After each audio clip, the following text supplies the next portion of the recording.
In this video, I'm going to share 5 things that I've learned since I retired, actually almost 6 years ago. Hi, my name is Donna, and I am going to share with you some of the things that I've learned since I retired as of June 28th, 2019. Number one, say yes to as many things that you couldn't say yes to while you were working. When I was working, I had 2 boys, and they're only 15 months apart. So it was a really busy time. So I had to put off a number of things that I wanted to do, such as travel more. With respect to travel, I went to Mexico City for my 60th birthday, and I had a fabulous time. I was there for 10 days. I lived in Colonia, where I never spoke English to the locals because no one spoke English where I stayed. I also went with 2 immersion groups to Spanish speaking countries. I went to Buenos Aires, Argentina, and Medellin, Colombia. And don't reject the possibility of doing things, saying yes to things, just because you think it's impossible to do. I was watching this video.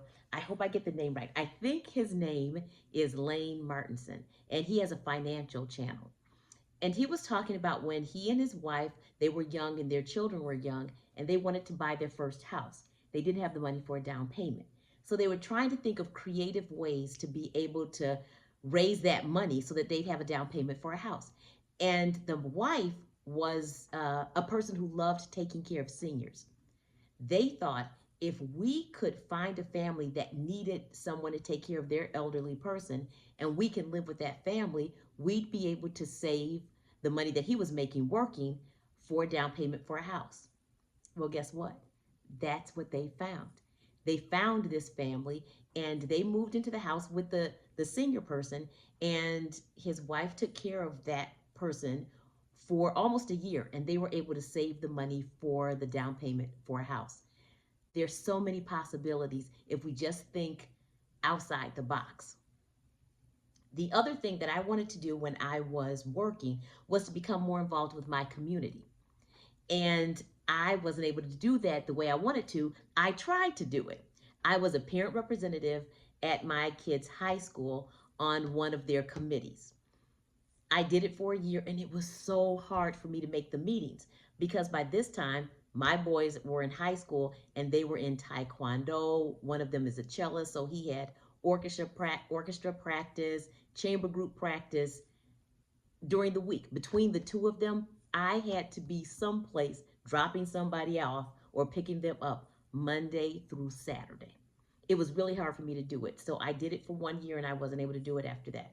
Well, now that I'm retired, one of the first things I did was I went to our village's website to find what committees or commissions they had that I could become a part of. And one of them was the Historic Preservation Commission. I love architecture and old homes and preserving communities. They had an opening for 2 slots. I applied and was appointed to that commission. I am in my 3rd year now serving on this commission, and I love it. So that's number one. Say yes to the things that you couldn't say yes to when you were working. Number two, start purging ASAP. The first thing I did I didn't do this as soon as I retired, but after I had recovered from working, I worked for about 34 years, I decided to purge. The first thing I started with was all of my work clothes that I had no intention of wearing anymore. The second thing I purged were documents. Being a lawyer, I kept documents far longer than the statutory period required me to do so. I got rid of those documents. Between my own personal shredding and taking them to professional shredders, I got rid of boxes and bins of documents that I no longer needed. And the next thing that I did was purging photographs. These weren't digital, these were hard copies. And I purged all doubles that I did not need anymore. I purged blurry pictures, dark pictures, people who I didn't recognize. Even so, I still have 3 bins of thousands of pictures left. but I got rid of about 3 or 4 bins. Now, the third thing that I want you to think about is to recognize this is a little bit different from just saying yes to things. It's realizing that it's not too late to do many of the things that you had hoped to do when you were younger or when you were working. It's not too late for you to still do those things. Mine was learning Spanish, which I described a little bit earlier in the say yes. But it's not too late because when I started studying Spanish, I was in elementary school. And I studied during that period of time. And then once I went to college and started working, I did not speak Spanish for over 30 years. It is, and a lot of people think, oh, you're too old to learn a new language. It's not true that it's too late. I went to these Spanish speaking countries and I had a great time. I spoke Spanish the whole time, the entire time. And I know that I don't speak perfectly. Por ejemplo, yo sé que no puedo hablar perfectamente y yo sé que a veces cometo errores, pero puedo hablar, puedo comunicar con otras personas todo el tiempo en español.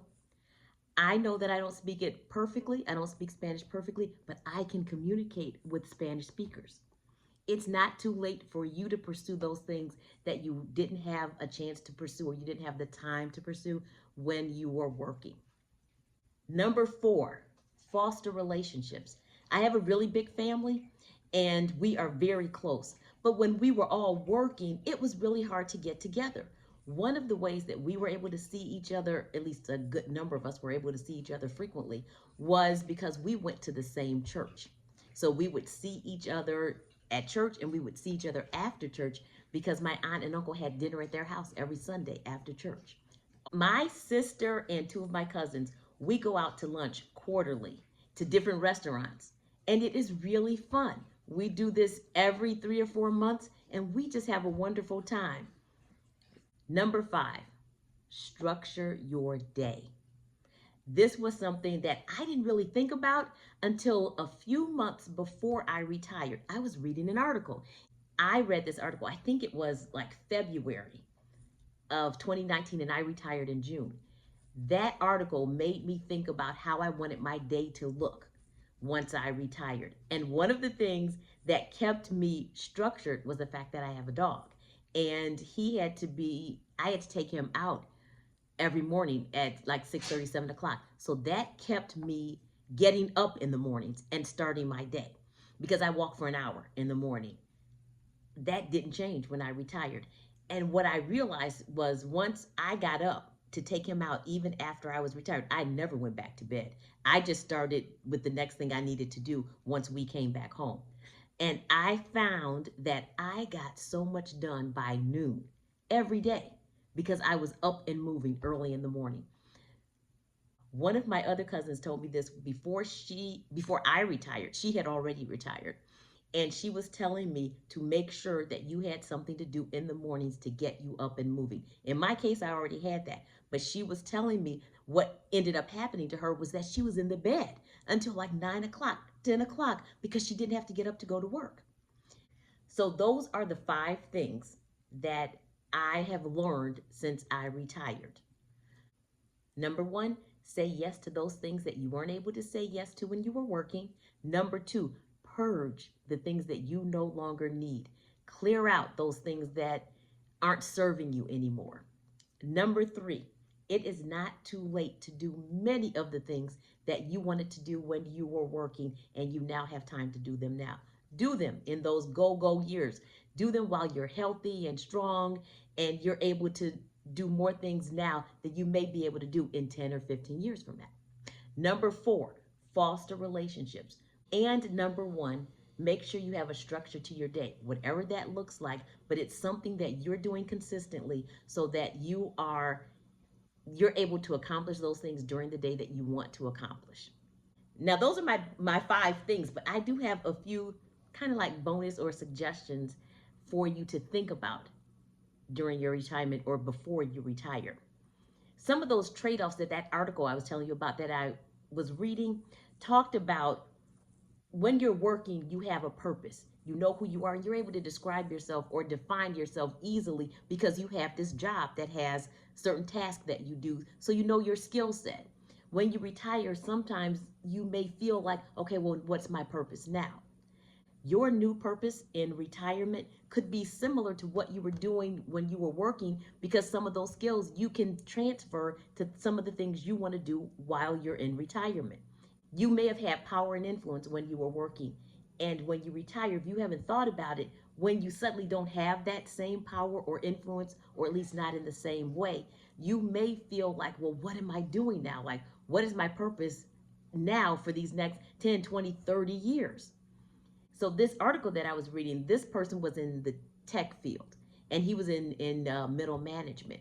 So he was directing staff with new projects and things like that. Well, when he retired, he was a writer, and he was writing. He had a blog, and he's written 2 books. So he was able to transfer helping people in the workplace with a particular company to helping many, many people in the world through his blog and through the books that he's written. In my case, when I think about it, so I was a prosecutor, and I worked in education and employment discrimination and sexual harassment. So I worked with a lot of people who were victims of misconduct and crimes. When I retired, I thought about this. How do I now want to transfer that? One of the ways is through this channel. I want to be able to share my experiences, things that I've learned over the last, well, I was in the workplace for 34 years. I'm able to help people more. I'm able to participate in my community more. These things are important to me. Plan what you want your retirement to look like, and be open and receptive to new things, or repurposing old things that you did when you were working. Well, I hope you enjoyed this video and that it can be helpful to you as you plan your retirement.